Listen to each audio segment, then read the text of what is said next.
Bos, buat kamu yang ekstrovert dan doyan nongkrong, ada peluang usaha baru yang lagi menjamur di berbagai kota.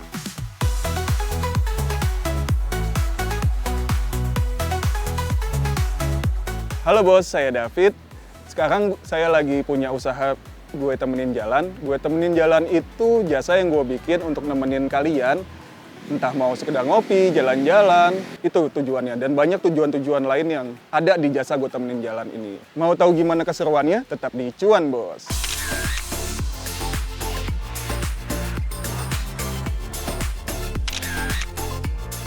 Bos, pasti penasaran kan? Ide bisnis David datang dari mana sih?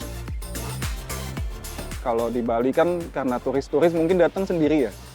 Jadi oke, aku bikin agak nyeleneh sekalian. Kayak nggak cuma wisata tapi bisa untuk teman kondangan, jalan-jalan. Ternyata ada juga yang, Kak coba ke rumah sakit, itu banyak yang butuh loh. Dan wah ya udah dibikin banyak pilihan sekalian. Dan menariknya, permintaan yang datang tuh bukan yang rumit-rumit. Justru hal-hal simpel yang sering kita anggap sepele. Artinya, yang dibeli bukan jasanya, tapi rasa ditemani. Ini yang bikin model usaha kayak gini relevan. Karena nggak semua orang punya teman yang bisa selalu diajak jalan. Tapi semua orang butuh ditemenin. Awal mulanya malah nggak nyangka aku share di Thread dan boom.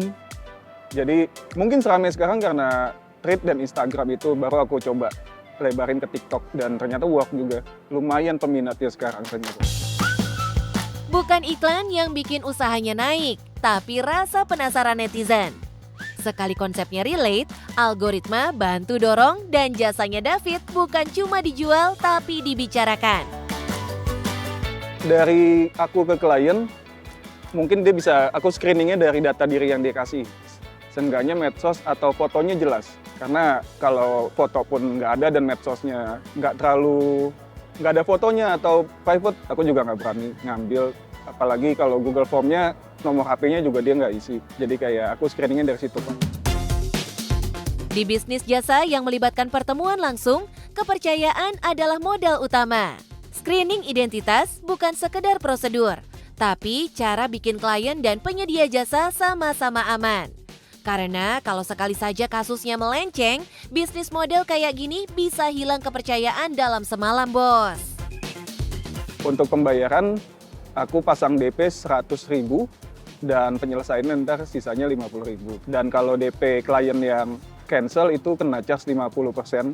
Dan sedangkan kalau aku yang tiba-tiba ada kendala itu 100% DP kembali. Kalau untuk fee-nya sendiri itu di harga 150.000 per 8 jam plus sejam.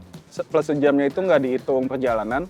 Jadi mulai waktu dihitung ketika kita mulai ketemu dan kendala-kendala di jalan ya aku kasih free sejam. Untuk kayak makan, bensin, minum itu klienku yang nanggung. Di titik ini, jasa gue temenin jalan bukan cuma soal jalan bareng, tapi soal hadir di momen ketika orang butuh ditemani secara emosional. Ada yang cuma butuh ditemenin ngobrol, tapi ada juga yang diam-diam butuh tempat aman buat nangis sebentar. Dan di titik ini kelihatan jelas, yang dibayar bukan jasanya, tapi rasanya. Bentuk jasa kayak gini bukan cuma jual waktu, tapi buka jaringan sosial. Dan di dunia profesional, relasi seringkali lebih mahal dari tarif jasa itu sendiri loh, bos. Kalau batasan dari aku yang pasti di tempat terbuka dan nggak ada sentuhan fisik, mau itu cewek ataupun cowok. Karena ada yang bilang mau di sini nggak. Aku pasti mintanya di ruangan terbuka, nggak di ruangan tertutup dan nggak ada kontak fisik sama sekali. Tanpa etika, jasa kayak gini bisa hilang kepercayaan dalam semalam. Penghasilanku sebulan 18 klien berarti sekitar hampir 3, something, aku lupa nominal berapa, berarti 3, something dan itu pendapatan bersih. Bos, jasa kayak gini nunjukin satu hal. Di kota yang makin individualis, kehadiran bisa jadi komoditas. Selama dijalanin jujur, punya batasan, dan ngerti cara bangun kepercayaan, empati pun bisa diubah jadi profesi loh, bos. Kalau gitu aku duluan ya. Oke, sip, sama-sama. Dadah. Nah, bos, gimana pengalaman jasa gue temenin jalannya? Semoga menyenangkan ya.